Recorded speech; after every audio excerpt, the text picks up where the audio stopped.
bagaimana kabarmu saat ini? Ibu selalu berharap bahwa kamu dalam keadaan baik dan sehat semua. Saat ini Ibu akan mengawali pertemuan dengan materi berbagi motivasi dengan teks berita. Minggu yang lalu saya sudah memberikan informasi tentang teks berita. Nah, pada saat ini kita akan mampu mendalami teks berita tersebut. Baik, berbagi motivasi dengan teks berita ini mempunyai suatu tujuan pembelajaran, yaitu bahwa setelah kegiatan pembelajaran hari ini dengan menggunakan discovery learning, peserta didik mampu menelaah struktur teks berita. Nah, discovery learning ini adalah anak-anak nanti mampu menemukan unsur-unsur dari teks berita.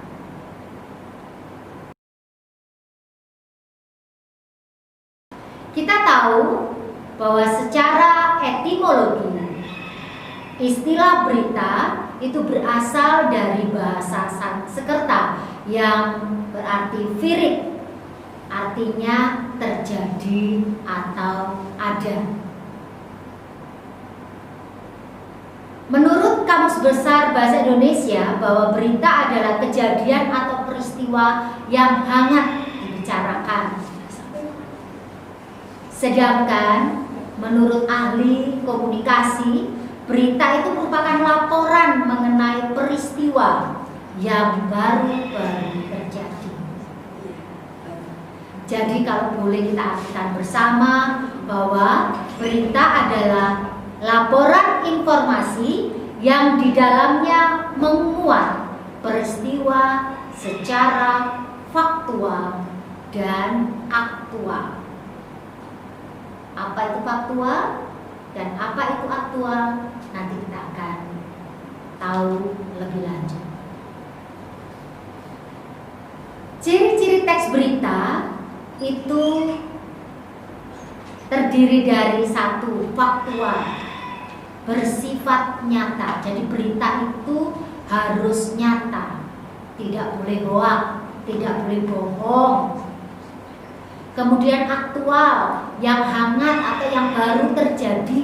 Jadi berita itu baru terjadi peristiwanya, bukan berita 3 tahun lalu kita tulis tidak, tapi berita adalah baru terjadi, peristiwa yang baru dibicarakan.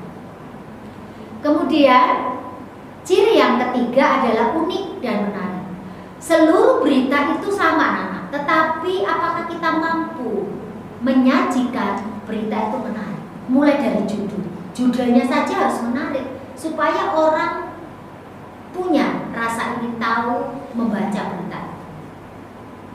Ya, jangan misalnya kecelakaan, nah, itu biasa. Tapi misalnya rem blong, sebuah mobil besar mewah, ya, itu jatuh, seperti itu. Jadi judulnya itu yang menarik sehingga orang ingin tahu. Jangan kecelakaan di jalan tol, nah, itu kurang menarik. Jadi berita itu harus menarik. Kemudian sistematis dan lengkap. Berita dikatakan lengkap jika itu memuat 5W dan 1H. Anak-anak, memang bahasa Indonesia banyak sekali memuat serapan dari bahasa Inggris. Sama dengan saat ini bahwa berita yang lengkap harus memuat 5W dan 1H. W yang pertama adalah what. Kalau kita artikan apa, ya, who siapa, where di mana, when kapan, why mengapa, dan how bagaimana. Jadi lengkap jika ada 5W dan 1H. Nanti kita akan bahas pada slide berikutnya 5W dan 1H itu apa, ya. Kemudian ciri berita selanjutnya yaitu seimbang, tidak boleh memihak kepada siapapun. Jadi berita itu dimuat tidak boleh memihak siapapun. Berita harus menginformasikan secara umum dan tidak boleh memihak kepada siapa saja, ya. karena ini untuk kepentingan umum juga. Kemudian harus komunikatif, maksudnya adalah bahasa yang ada di dalam berita harus mudah dipahami oleh seluruh masyarakat. Karena yang membaca ini adalah seluruh rakyat Indonesia, masyarakat yang luas, maka bahasa yang digunakan harus komunikatif, yang mudah dipahami atau dimengerti. Tuh. Baik, kita akan lanjutkan. Jenis teks berita itu ada berita langsung. Maksudnya apa? Yaitu berita itu ditulis secara langsung, lugas, tidak bertele-tele. Ya. Jadi langsung peristiwa kecelakaan yang terjadi di tol pada ini langsung. Jadi dengan kata yang lugas, jadi langsung, tidak bertele-tele. Kemudian berita mendalam. Mengangkat sebuah berita dengan mendalam sebab-sebab terjadinya peristiwa itu, akibatnya bagaimana peristiwa itu terjadi, di mana tempatnya. Jadi harus dikupas secara mendalam. Kemudian berikutnya adalah berita penyelidikan. Berita penyelidikan ini berdasarkan penyelidikan atau dari berbagai sumber penelitian, mungkin menguak berita tentang kriminalitas. Nah, ini namanya berita penyelidikan. Suatu berita ini akan dikupas tuntas siapa dan akar dari peristiwa ini, ya. Jadi masih membutuhkan waktu yang mungkin tidak 1 hari atau 2 hari, ya. Jadi penulis masih melakukan penyelidikan secara mendalam. Kemudian juga berita interpretasi. Berita ini berdasarkan perkembangan dengan menambah dari beberapa informasi, ya. Penulis menyelidiki dan dia menginformasikannya kepada orang lain, dan itu juga tentang pendapatnya bagaimana peristiwa itu. Kemudian berita opini adalah berupa laporan pandangan seseorang terhadap informasi penting. Ini membutuhkan seorang pakar untuk mengatakan tentang peristiwa ini. Jadi penulis mencari seorang pakar bagaimana bisa menyampaikan pendapat tentang peristiwa yang terjadi. Misalnya pakar ekonomi, pakar sosial, ya, seperti ini, seperti peristiwa bencana dunia COVID ini. Bagaimana pakar ekonomi yang mengatakan bahwa ada penurunan ekonomi yang agak turun. Yang penurunannya berapa yang bisa menyampaikan adalah pakar ekonomi. Kemudian kita akan lihat masuk di dalam unsur-unsur teks berita. Inilah tujuan pembelajaran kita, akan menemukan unsur-unsur teks berita. Ya. Unsur-unsur teks berita ini seperti tadi yang dikatakan 5W dan 1H.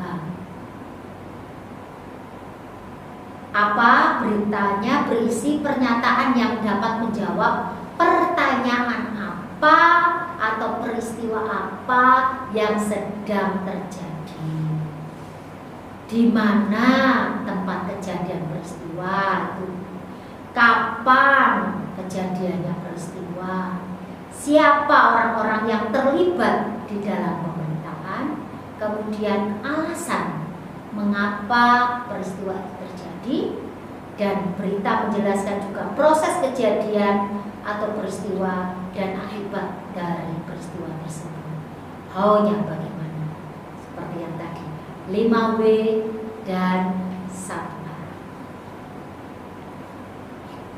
Mari kita lihat teks berita berikut ini.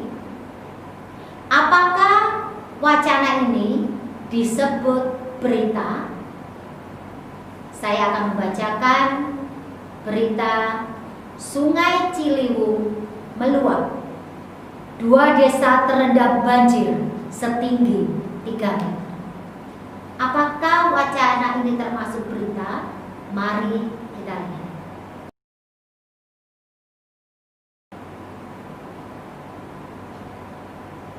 Terjadi banjir bandang di sekitar Sungai Ciliwung Banjir tersebut diduga karena hujan yang turun sangat deras dari jam 7 malam hingga jam 9 pagi.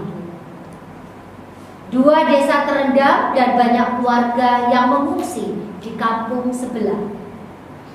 Sekitar 137 kepala keluarga kehilangan tempat tinggalnya karena banjir. Pemerintah segera memberikan bantuan berupa tempat pengungsian air bersih, makanan, minuman, obat-obatan, dan pakaian. Sebelumnya juga pernah terjadi banjir di desa ini sekitar 2 tahun yang lalu, tetapi banjir tahun ini lebih besar dibandingkan dengan tahun kemarin. Salah satu penyebabnya juga diduga karena kebiasaan masyarakat sekitar membuang sampah sembarangan di Sungai Ciliwung sehingga terjadi banjir ketika musim hujan datang. Nah, mari kita temukan unsur-unsur berita yang ada dalam bacaan tadi. Peristiwa apa yang terjadi, anak-anak? Ya, betul. Peristiwa banjir bandang. Peristiwa apa yang apa? Sekarang kita ingin tahu di mana? Di mana terjadinya peristiwa itu? Ya, Sungai Ciliwung. W yang ketiga, kapan terjadinya peristiwa banjir bandang? Pukul 7 malam hingga 9 pagi. Itu kapan? Kemudian Bu, siapa? Siapa yang membantu masyarakat menuju pengungsian? Pemerintah. Siapa ini juga siapa yang terkena musibah itu bisa juga dijawab sekitar 137 kepala keluarga. Boleh, yaitu boleh juga pertanyaannya seperti itu. Kemudian mengapa peristiwa itu terjadi atau mengapa terjadi banjir bandang di Sungai Ciliwung? Jawabannya anak-anak pasti sudah tahu. Salah satu penyebabnya diduga karena kebiasaan masyarakat sekitar yang membuang sampah sembarangan di Sungai Ciliwung sehingga terjadi banjir ketika musim hujan datang. Dan kurang satu lagi, bagaimana proses terjadinya banjir bandang? Betul, hujan yang turun sangat deras dari jam 7 malam hingga jam 9 pagi sehingga 2 desa terendam dan banyak keluarga yang mengungsi di kampung sebelah. Nah, anak-anak, berarti wacana itu termasuk teks berita karena terdiri dari 5W dan 1A. Nah, sekarang anak-anak sendiri yang akan menemukan, tadi tujuan pembelajaran adalah discovery learning, menemukan unsur-unsur teks berita dari bacaan yang sudah saya siapkan ini. Silakan lihat judul bacaannya, Remblong, sebuah mobil mewah menabrak pembatas jalan. Silakan anak-anak menemukan unsur-unsur teks berita. Bagaimana? Nah, kita akan bertemu minggu depan. Jika anak-anak menemukan unsur-unsur berita, berarti tujuan pembelajaran ini sudah berhasil dengan baik. Terima kasih anak-anak. Sampai jumpa.